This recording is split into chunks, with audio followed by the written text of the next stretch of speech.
Raghav ji, Quint और Quint Hindi में आपका बहुत बहुत स्वागत है।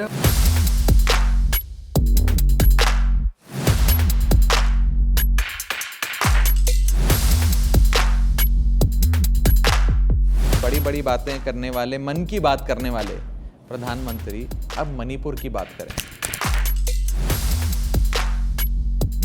सरकार का कहना है कि वो डिस्कशन के लिए तैयार है मणिपुर पर। मणिपुर में कांग्रेस पार्टी की सरकार होती, आम आदमी पार्टी की सरकार होती, तो क्या उस राज्य में अभी तक राष्ट्रपति शासन नहीं लगा होता? अगर दिल्ली में ये प्रयोग अध्यादेश वाला सफल हो जाता है तो फिर ये प्रयोग गैर भाजपा शासित राज्यों में भी किया जाएगा। आम आदमी पार्टी किस हद तक इस अलायंस के लिए काम करने को तैयार है? मतभेद, मनभेद और महत्वाकांक्षा, इन्हें परे करके एक मंच पर एक छतरी के नीचे आए हैं।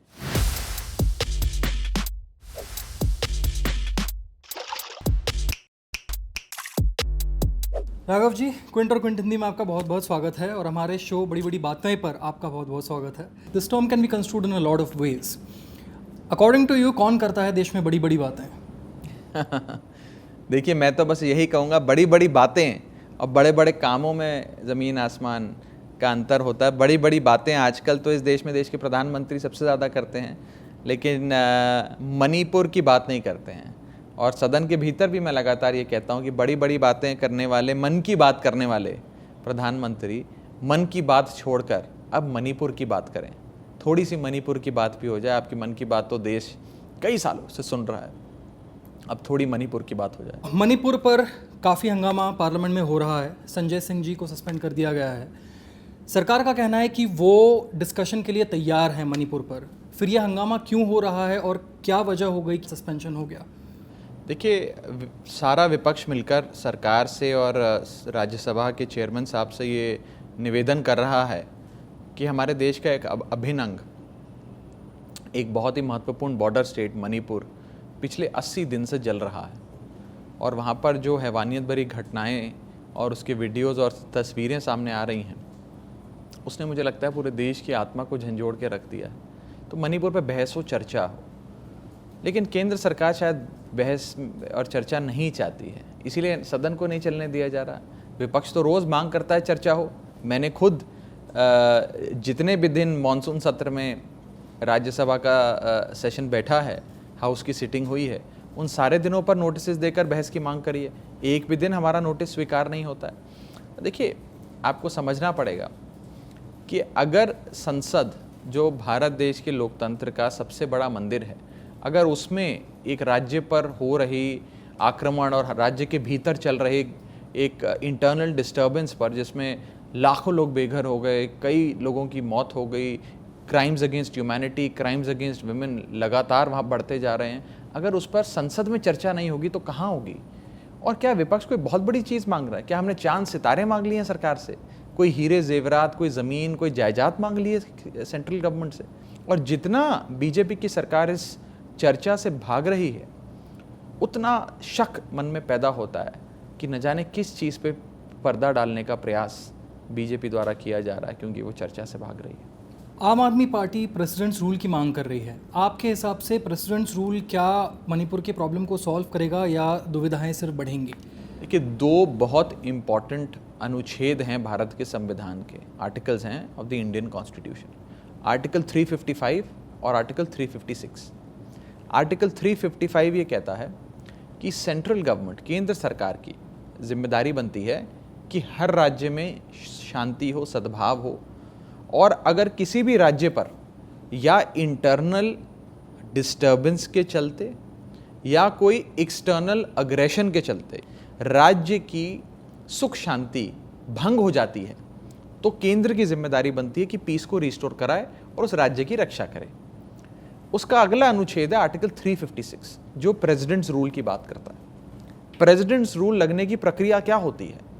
किसी भी राज्य का गवर्नर केंद्र सरकार को और केंद्र सरकार के माध्यम से राष्ट्रपति जी को ये सूचना देता है कि मेरे राज्य के अंदर लॉ एंड ऑर्डर मशीनरी का ब्रेकडाउन हो गया है, संवैधानिक मशीनरी काम नहीं कर पा रही है, तो आप यहाँ की परिस्थितियों का संज्ञान लेते हुए यहाँ पर राष्ट्रपति शासन लगा दीजिए। प्रेसिडेंट्स रूल इम्पोज कर दीजिए। मणिपुर की केस में मणिपुर की गवर्नर एक महिला हैं, वो लगातार न्यूज़ चैनल्स पर आकर, रेडियो पर आकर, अखबारों में इंटरव्यूज़ देकर चीख चीख कर कह रही हैं कि मणिपुर जल रहा है। वो खुद अपने इंटरव्यूज़ में ये भी कह रही हैं लगातार कि उन्होंने सेंट्रल गवर्नमेंट को भी मणिपुर की आज की स्थिति से अवगत कराया है। फिर भी गवर्नर के कहने पर भी, गवर्नर की विनती करने पर भी मणिपुर में राष्ट्रपति शासन नहीं लगा और आर्टिकल 356 का वायलेशन, नॉन कंप्लायंस केंद्र सरकार ने किया। कि मान लीजिए मणिपुर में कांग्रेस पार्टी की सरकार होती, आम आदमी पार्टी की सरकार होती, तृणमूल कांग्रेस की या एनसीपी की या समाजवादी पार्टी की या डीएमके की या किसी भी गैर भाजपा राजनीतिक दल की सरकार होती, तो क्या उस राज्य में अभी तक राष्ट्रपति शासन नहीं लगा होता?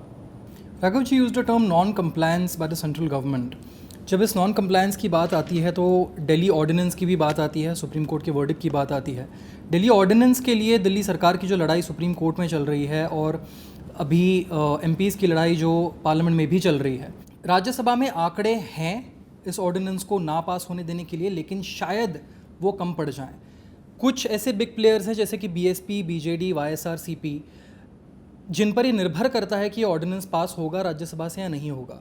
क्या इन पार्टियों से आपके लिए कोई संकेत आया है कि वो किस तरह इस बात का रुख लेंगे? देखिए, पहली चीज़ तो ये है कि हमने तो सबके दरवाजे खटखटाए हैं, यहाँ तक कि मैं आपके माध्यम से बीजेपी के दरवाजे भी खटखटाना चाहता हूँ और कहना चाहता हूँ कि ये जो काला अध्यादेश है, ये सिर्फ दिल्ली की आम आदमी पार्टी के खिलाफ नहीं है, ये देश के लोकतंत्र के खिलाफ है, देश के संविधान के खिलाफ है।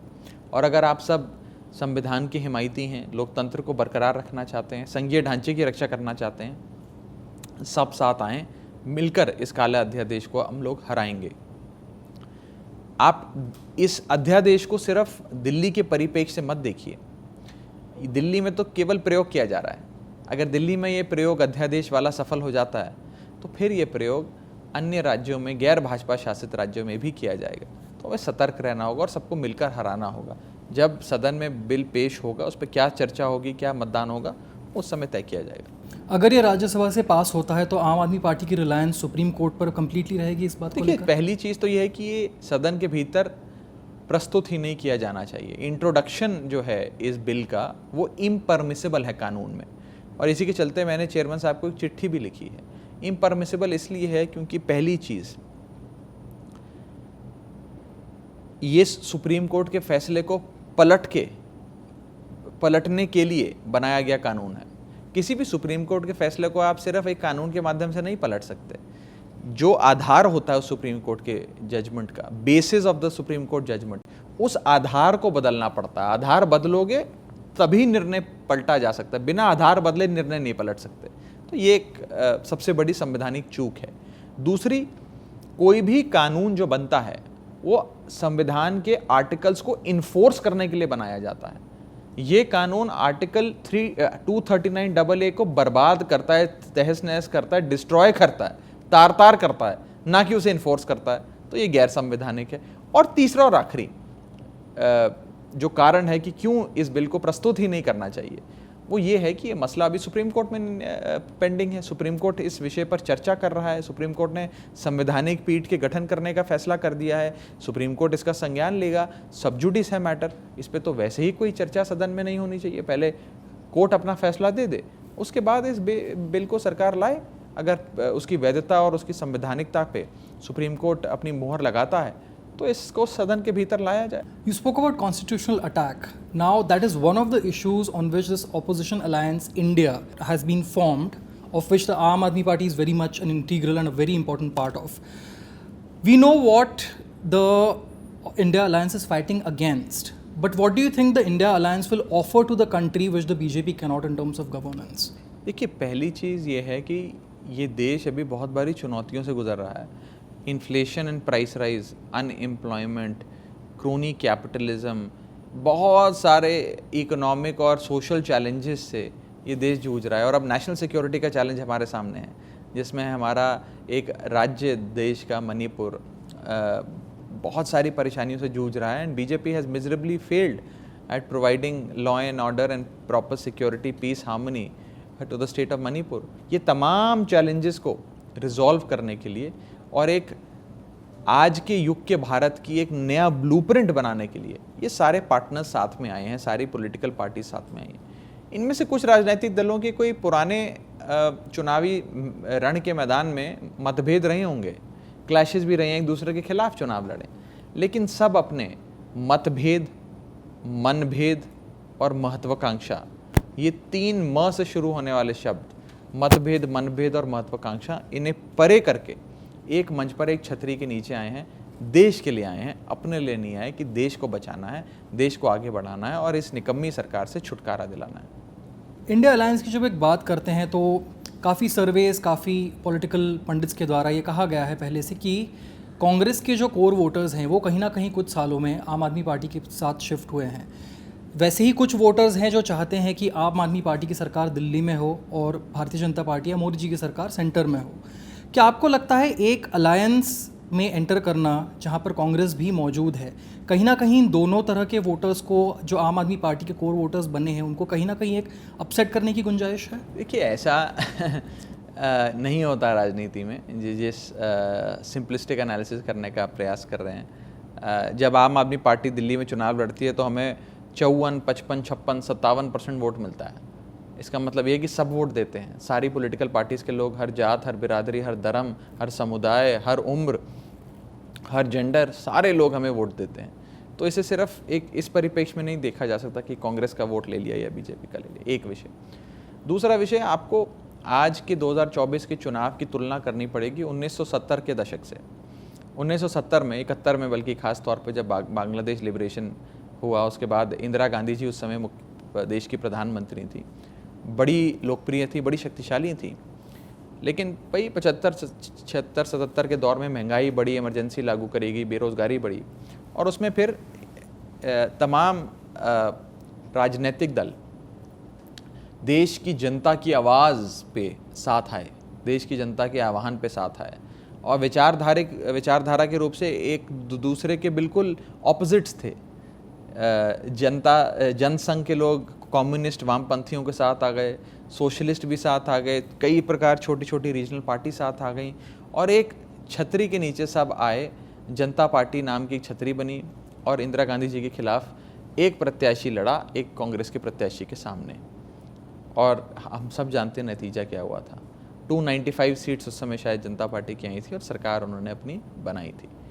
तो कहने का मतलब यह है कि जब जब देश की जनता मांग करती है एक विकल्प की, और ये मांग करती है कि सब साथ आओ और एक सत्ता के नशे में चूर जो सरकार है उसे हटाओ, तो अपने आप लोग साथ आते हैं और कारवां बनता जाता है। अलायंस की जब हम बात करें तो आम आदमी पार्टी किस हद तक सारे इश्यूज साथ में लेकर, सारे डिफरेंसेस साथ में लेकर इस अलायंस के लिए काम करने को तैयार है?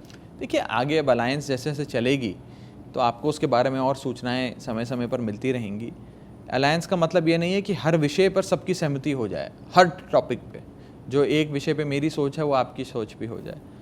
हम यूनिफॉर्मिटी की बात नहीं कर रहे हैं, हम डाइवर्सिटी की बात कर रहे हैं। और एक कमरे में अलग अलग व्यूज़ होने से भी कभी कभार बहुत बेहतरीन सुंदर निष्कर्ष निकलता है।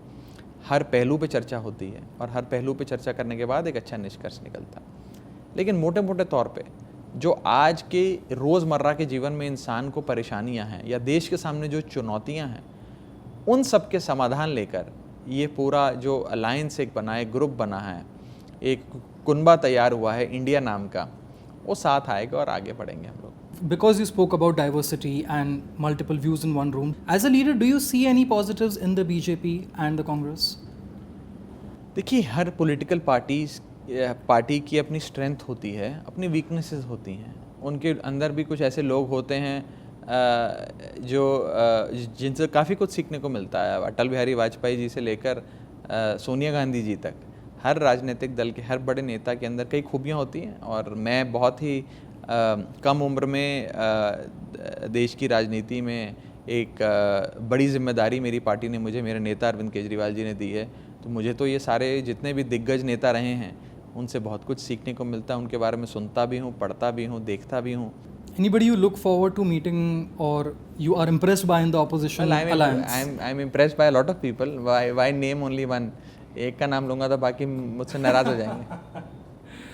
When we spoke the last time, I introduced you as one of the most eligible bachelors, but that is not the case anymore, and congratulations on that. Has life changed after the engagement? Do people see you differently? Do party colleagues see you differently? Well, I think we should restrict this conversation to political alliances, not personal alliances. राजनीतिक गठबंधन की बात करते हैं, व्यक्तिगत गठबंधनों की बात नहीं करते.